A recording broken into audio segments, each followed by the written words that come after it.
Hello everyone, I'm Pinyin. Welcome to my channel. Today we're going to talk about what Pinyin is. Well, Pinyin is a phonetic system of the Chinese language, like English. Pinyin also uses the Roman alphabet to build its system. Why was Pinyin created? Back in the 1950s, Chinese scholars saw a need to standardize the pronunciation of Chinese characters.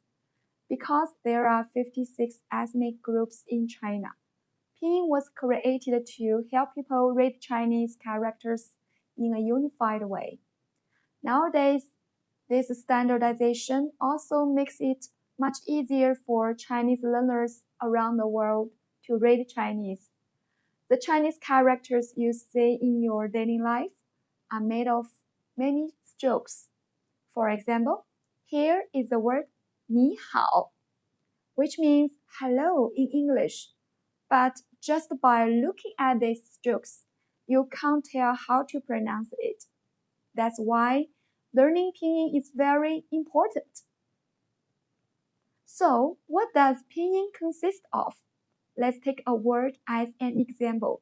Ma, which means mother in English. Here, the first letter M, pronounced mu in Pinyin, is called the initial. And after it is A, pronounced A in Pinyin, which we call the final. What about the accent on top of A? This mark is called the tone in Pinyin. So, basically, Pinyin is made of three parts: initial, final, and tone. The initials and finals may not be hard for you because we use similar letters in English. We only need to learn how to pronounce each letter in the Chinese phonetic system. However, tones may be a little new to you. Normally, there are 4 tones in Pinyin.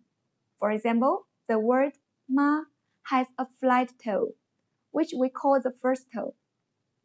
If we put a second tone, a rising tone on it, it becomes ma, which means ham or none. With the third tone, a falling rising tone, it becomes ma, meaning horse. Finally, the fourth tone, a falling tone, makes it ma, meaning to scold. See, the same syllable ma with different tones gives us 4 completely different words. Ma, ma, ma, ma. So today, I've just given you a glimpse of what Pinyin is like. In the following lessons, we will learn initials, finals, and tones one by one. And I'll also teach you many useful words to make it practical for you. Okay, so that's all for today.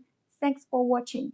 If you found this video helpful, don't forget to like, comment, and subscribe to my channel for more Chinese learning tips and lessons. See you in the next video.